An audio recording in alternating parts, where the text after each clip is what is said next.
Welcome to Cattle Call, a project of the Nebraska Rural Radio Association. I'm Chad Moyer. Cattle Call is brought to you by Wolf Auto, small town strong. And once again, we're joined by Brad Kooima from Kooima and Varilek. They're in Sioux Center, Iowa. Brad, we've got some interesting things to talk about on today's program. Before we talk about the chaos that is happening today, just quickly some thoughts about last week's trade and kind of where we ended last week. What did you make of where the futures ended and how that related to cash last week? Well, thanks. I'll give it my best shot. I'll have to admit this is not your normal type of a day here, Chad, but it's fun to talk about at the heat of the moment. I'm afraid that's what we do here, when the markets are like this anyway. So thanks for having me on, Chad, and let's give it a little bit of a roll. So last week, to back up a little bit as to your question, we continue to see some deterioration of the cash cattle market. As the futures break, that usually incentivizes some to sell cattle a little easier than they might have. The cash cattle was lower, not because we had an oversupply of cattle, but rather because of this lack of confidence in the market. Uncertainty breeds that sort of thing.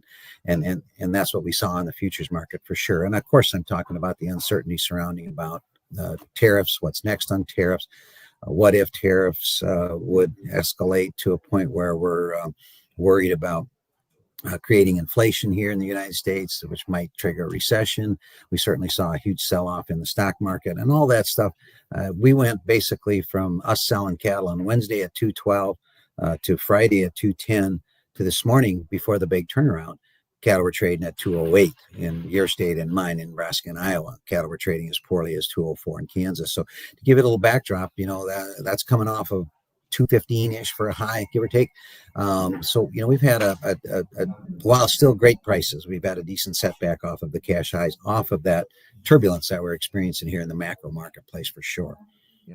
We had a question based on last week's program, and it had to do with imports of cattle and how that might affect trade, not only of cattle in, but product out, especially as it relates to USMCA. We talked about how that was going to be kind of held back a little bit. What do you make of the questions right there on the screen? What do you make of that relationship and what could happen during this whole tariff discussion, Brad? It's a good question. I appreciate. I apologize a little bit.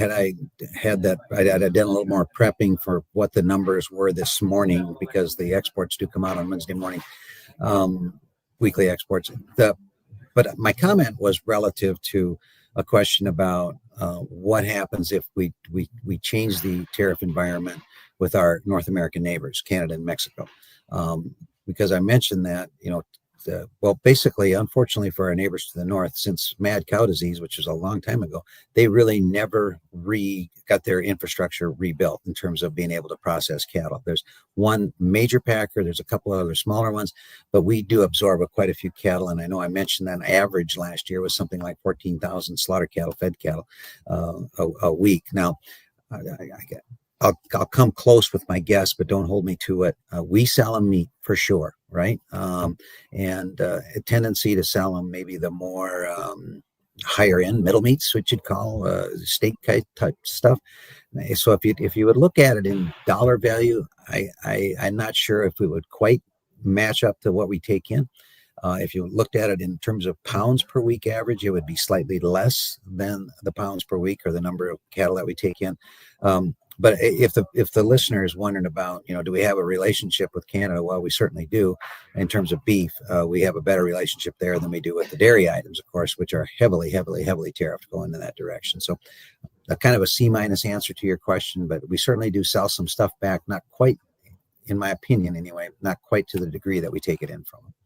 All right. Very good. Well, let's talk about what's going on today. Again, kind of the heat of the moment. It happens to be Wednesday, middle of the week when we're recording this while trade is going on. But we did see a drastic change in the futures today and even attitude out in the cash market. Kind of describe what has happened here today based, again, on these tariff discussions. It's 100% about what's going on outside of the cattle specific environment, Chad. Well said. And if anybody thinks that I know anything about cattle, I mean, I'll let you down because I'm not perfect in that market by any means. But if somebody thinks I'm a global economist, you're even farther off. Okay. So, sitting here, I think anybody that's a cattle feeder and stuff has some of the same frustration, maybe not quite as high as I do, because we're getting twisted and torn and whatever the wind is blowing lately on the latest tariff news. And it's so subject to change, or one thing is said Monday and then 24 hours later, there's something else said. But yes, there was a mic drop. Okay. To go back to a couple of Super Bowls ago, about 35 minutes ago, there was an announcement. It was on his Twitter feed even. So I think it's legitimate. Twitter or President Trump said that he would start a 90-day hold on all tariffs with one exception, and that's China. He actually raised the amount of tariff that he's going to charge to 125% with China, but everybody else, according to him at least, is making movement toward trying to reconcile, trying to get along, trying to have a much more fair trade environment. And so he's saying he's rewarding that for a 90-day hold as they further negotiate with every country with the exception of China. So clearly the macro stuff like that a lot. S&P futures stock market has changed, a ton. And the cattle market followed right along with it. We went from cattle were trading anywhere from $30 to $1 lower to we're just ringing the bell here right now, literally while we're talking, where the June cattle are up just a hair over $5. Some of the feeder cattle months are up over $7. Okay, that's a lot. That's a $12.50 trading range today on feeder cattle from low to high. Yeah, and it's strictly chasing the news. Absolutely. Yeah. So the question is, what does that do to cattle in the country? Because like you said, we had some trade earlier in the week already. Yesterday in Iowa, Nebraska, some in Kansas. I think they were at least going to try and do some here today. But what does that do to the cash cattle market then?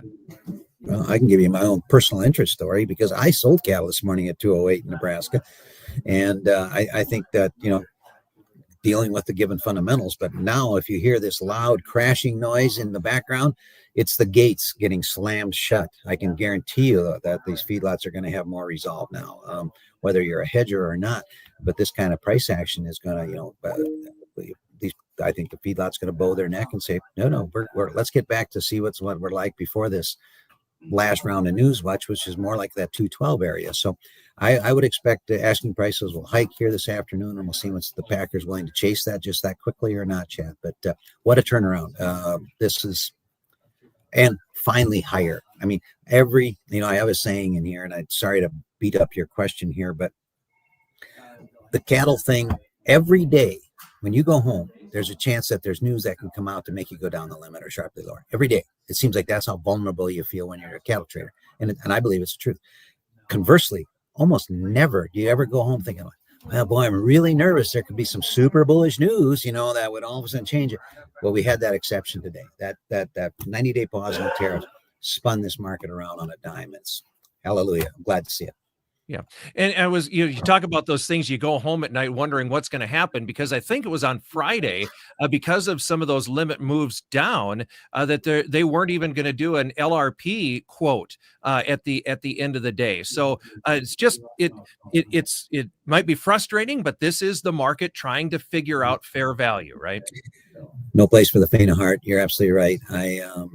On top of that LRP thing, and we offer that product here too, but they've raised the margins now for cattle 3 times in the last 5 days, which is a reflection of volatility. It always frustrates me that they're so quick to do that because it just creates more liquidation from somebody that's already got a margin call. Now they just made it even worse. But the guys that are long got a big reprieve today. Fun to see it. It's fun to see the market react to what should be good news. And frankly, Chad, this was not a cattle thing. This was an outside market thing. And so I'm really happy that maybe by next Wednesday I'll talk about what average weights are and what the box beef is, and we'll go back to really cattle fundamentals. I doubt it. I got a feeling we're going to be still talking about this stuff.